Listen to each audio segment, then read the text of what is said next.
अध्यक्ष महोदय, विद्यार्थ्यांना प्रवेश घेतल्यानंतर 7 दिवसाच्या आत ॲडव्हान्समध्ये 3 महिन्याचे पैसे दिले जाते डीबीटी थ्रू. त्यामुळे त्यांना मग किती लांब राहते हा विषय नाही, ॲडव्हान्समध्ये दिले जाते. आणि ॲडव्हान्समध्ये मी ॲडव्हान्समध्ये थांबा उत्तर होऊ दे आमदार महोदय, उत्तर होऊ दे. चुकीचं असेल तर हक्कभंग आणा. आता बसा खालती बसा. आमदार महोदय, खालती बसा.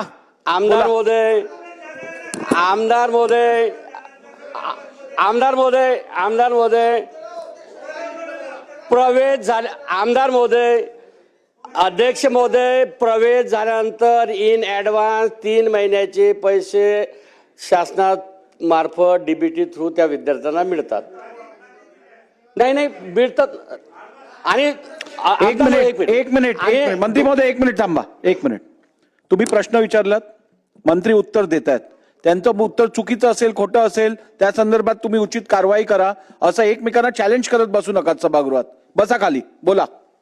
आणि प्रवेश झाल्यानंतर त्यांना 3 महिन्याचा ॲडव्हान्स डीबीटी दिले जाते. सोबतच सेंट्रल किचनच्या अनुषंगाने बोलले आहेत.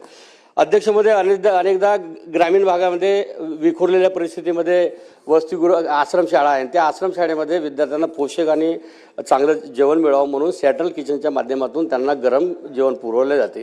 त्यामुळे सेंट्रल किचनचा चांगला रिझल्ट आहे आणि आदिवासी विद्यार्थ्यांना चांगलं शुद्ध आणि चांगलं जेवण प्रोटीनयुक्त मिळत आहे. त्यामुळे आमदार महोदय, मी अध्यक्ष महोदय तुम्हाला सांगू इच्छितो की चांगलं जेवण मिळत आहे आणि गरम जेवण मिळत आहे.